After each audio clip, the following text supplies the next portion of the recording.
কি নামটো কি? নমস্কাৰ, মোৰ নাম শ্ৰীয়ান বৰদলৈ। কি চৰিত্ৰ তুমি ৰূপায়ণ কৰিলা? মই বক্ৰ। সংলাপ এটা কোৱাচোন। মাছৰ কাঁইটেৰে কাণ খৰকিয়াই লৈ শুনক সৈতে। নমস্কাৰ, মোৰ নাম শ্ৰী অভিনৱ ৰাজখোৱা। মই দন্ত চৰিত্ৰ ৰূপায়ণ কৰিলোঁ। ঔটেঙা আকৌ যদি ক তহঁতক মই ঔটেঙা চুবুৱা দিছোঁ বাপেকে। নমস্কাৰ, মোৰ নাম শ্ৰী কষ্টজ্যোতি কাশ্যপ। তুমি কি চৰিত্ৰ ৰূপায়ণ কৰিলা? ভুলুং। কেনেকুৱা লাগিলে? ভালে লাগিলে। ভাল লাগিল। নমস্কাৰ, মোৰ নাম জয়ন্তী আশাশ্ৰী শৰ্মা। কি চৰিত্ৰ ৰূপায়ণ কৰিলা? মই গাঁওবাসী। সংলাপ এটা কৈ দিয়ক। সম্ৰাট সম্ৰাট চৰ্দা আৰু মাংলু ককাক এৰি দিয়ক, সম্ৰাট এৰি দিয়ক। মোৰ নাম প্ৰজ্ঞা পাৰ্মিতা হাজৰিকা। কি চৰিত্ৰ ৰূপায়ণ কৰিলে? ৰাণী। সংলাপ এটা কৈ দিয়ক। সম্ৰাট ভয় আৰু শক্তিৰে পৃথিৱীৰ সৌন্দৰ্যতা জয় কৰিব নোৱাৰি। সৌন্দৰ্যতা আৰু সৌন্দৰ্য উপভোগ কৰিবলৈ, প্ৰকৃত আনন্দ লাভ কৰিবলৈ আপুনিও সুন্দৰ হ'ব লাগিব। সুপ্ৰিয়া নেওগ। কেনেকুৱা লাগিলে আপুনি? ভাল। তুমি কি চৰিত্ৰ ৰূপায়ণ কৰিছিলা? মইনা। মইনা। Oh Johnny John, 5 by the sing song.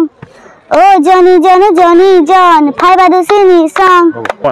কি নাম? মোৰ নাম সেৱাশ্ৰী ভৰালী। কেনেকুৱা লাগিলে? বহুত ভাল লাগিলে। কি চৰিত্ৰ ৰূপায়ণ কৰিলে? মই এজনী মানে লিমা নামৰ ছোৱালী এজনী। সংলাপ এটা কৈ দিয়া। ঐ ৰচোন ৰ, তহঁতৰ চকু বাৰু এই চৰাইটোলৈ গৈছে নাই? গাটো ইমান ধুনীয়া, ক'লা। কি নাম? মোৰ নাম শ্ৰী প্ৰাণেশ গোস্বামী। সংলাপ এটা কৈ দিয়া। মইনা চৰাই ৰজা হ'ব কিজানি। হ'ব। মোৰ নাম অনুৰাগ শৰ্মা। কি সংলাপ এটা কোৱা। একেবাৰে কিচ কিচ কৰে ক'লা। নমস্কাৰ, মোৰ নাম শ্ৰী মাংলু চৰিত্ৰ। সংলাপ এটা কৈ দিয়া। সম্ৰাট ক্ষমা সম্ৰাট। ক্ষমাৰ দৰে স্বৰ্গীয় বস্তু পৃথিৱীত অন্য একো নাই। ক্ষমাত আনন্দ আছে, নিৰ্মল আনন্দ, বিমল আনন্দ। 2015 বৰ্ষতে প্ৰতিষ্ঠা লাভ কৰা কুশীলৱ সাংস্কৃতিক গোষ্ঠীয়ে বৰমুণ গাঁও নাট্য মন্দিৰকে কেন্দ্ৰ কৰি সমগ্ৰ অসমতে বিভিন্ন মঞ্চত বিভিন্ন সময়ত নাটক মঞ্চস্থ কৰি আহিছোঁ। আৰু এইবাৰ আমাৰ 10ম বৰ্ষ, আৰু 10ম বৰ্ষৰ আমাৰ প্ৰথম কাৰ্যসূচী হিচাপে ছাত্ৰ ছাত্ৰীসকলৰ মাজত নাট কৰ্মশালা অনুষ্ঠিত কৰিলোঁ 15 দিনীয়াকৈ। আৰু আজি আমাৰ তাৰ সামৰণি অনুষ্ঠান, আৰু আমি সামৰণি অনুষ্ঠানত মঞ্চস্থ কৰিলোঁ অসমৰ এজন বলিষ্ঠ আৰু বয়োজ্যেষ্ঠ নাট্যকাৰ প্ৰভাত গোস্বামী ছাৰৰ এখন সুন্দৰ পূৰ্ণাংগ নাটক জলদস্যু আৰু মইনা চৰাই। নাটকখনৰ পৰিচালনা কৰিলে অন্তৰা হাজৰিকা আৰু প্ৰণৱজ্যোতি শইকীয়াই। আমি লগতে সহযোগিতা কৰিলোঁ। কুশীলৱ সাংস্কৃতিক গোষ্ঠীয়ে বিভিন্ন সময়ত নাটক মঞ্চস্থ কৰি আহিছে, এইবাৰো কৰি গৈছে। আৰু পৰৱৰ্তী সময়ত আমাৰ যি 10ম বৰ্ষপূৰ্তি অনুষ্ঠান হ'ব, সেই বৰ্ষপূৰ্তি অনুষ্ঠানত আমাৰ জ্যেষ্ঠসকলৰ নাটকৰ লগতেই এই নাটকখনো আমি পুনৰবাৰ মঞ্চস্থ কৰিম। এইবাৰ আমি মুকলি পৰিৱেশত, পৃথিৱীত যি ধৰণৰ এক মুকলি মঞ্চত নাটক কৰাৰ পৰম্পৰা চলি আছে, সেই পৰম্পৰাকে আমি সন্মান জনাই তেনেধৰণে আমাৰ বৰমুণ গাঁৱত আচলতে আজিলৈকে হোৱা নাছিলে এনেকৈ মুকলি মঞ্চত নাটক। এইবাৰ আমি এটা চেষ্টা কৰি চালোঁ, আৰু পৰৱৰ্তী সময়তো এনেধৰণৰ আমি চেষ্টা অব্যাহত ৰাখিম। 15 দিনীয়া কৰ্মশালাৰ আজি সমাপ্তি হ'ল, আৰু গতিকে আমি বহুত সুখী সিহঁতক লৈ পেলাই। ডাঙৰখিনিতকৈ সৰুখিনিৰ লগত কাম কৰিবলৈ বৰ অলপ কঠিন। চেষ্টা কৰিলোঁ আমি নিজে জনাখিনিও সিহঁতক দিবলৈ। আৰু বিশেষকৈ মই অভিভাৱকসকলক ধন্যবাদ দিব বিচাৰোঁ যে তেওঁলোকে নিজৰ সন্তানসকলক ইয়ালৈ লৈ আহিছে। আৰু মই আশা কৰিছোঁ যে ভৱিষ্যতেও অভিভাৱকসকলে তেওঁলোকক এনেদৰেই ছাপোৰ্ট কৰি থাকে, যাতে এই কলাত তেওঁলোকে ভৱিষ্যতেও কাম কৰি যায়। গতিকে তেওঁলোকলৈও মোৰ উজ্জ্বল ভৱিষ্যত কামনা কৰিলোঁ। ধন্যবাদ। নমস্কাৰ, মোৰ নাম শ্ৰী অম্লানজ্যোতি শৰ্মা। কি চৰিত্ৰ ৰূপায়ণ কৰিলা? ৰূপ। সংলাপ এটা কৈ দিয়াচোন। সম্ৰাট আমি পাৰিম, সম্ৰাট আমাক এটা সুযোগ দিয়ক। নমস্কাৰ, মোৰ নাম শ্ৰীমতী বনিষ্ঠা হাজৰিকা। কি চৰিত্ৰ ৰূপায়ণ কৰিলা?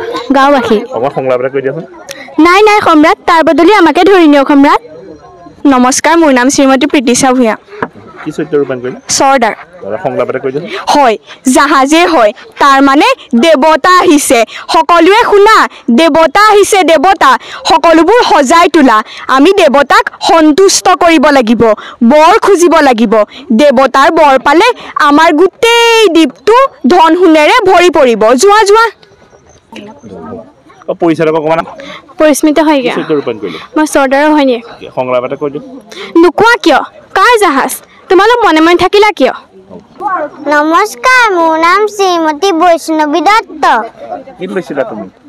চম্পা চম্পা হিচাপে এই নাটকখন পৰিচালনাৰ লগতে প্ৰশিক্ষক হিচাপে আছিলে কেনেকুৱা অনুভৱ হয় অনুভৱ খুব ভাল যিহেতু আমাৰ এই ৱৰ্কশ্বপটো কেইবাবছৰ ধৰিও হৈ আছে আৰু এইবাৰ প্ৰশিক্ষক হিচাপে এনেকৈ দায়িত্বভাৰ ল'বলগীয়া হৈছে ভাল লাগিলে কণ কণ ল'ৰা ছোৱালীসকলৰ সৈতে মানে এনেকৈ ডিল কৰি আৰু ইহঁতসকলে মানে খুব সুন্দৰকৈ যিখিনি কওঁ যিখিনি আমি মানে বুজাওঁ সেইখিনি খুব সুন্দৰভাৱে সিহঁতে গাত পাতি লয় আৰু ভাল লাগিলে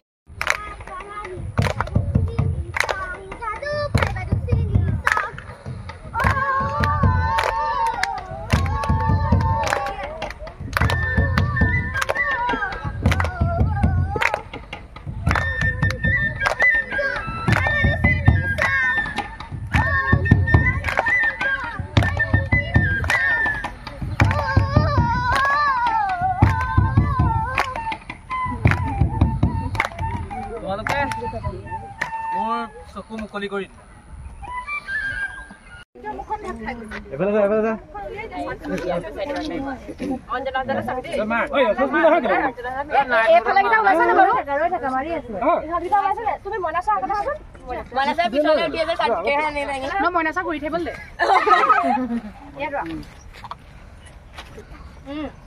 মই চবতকে ওখ কাৰণে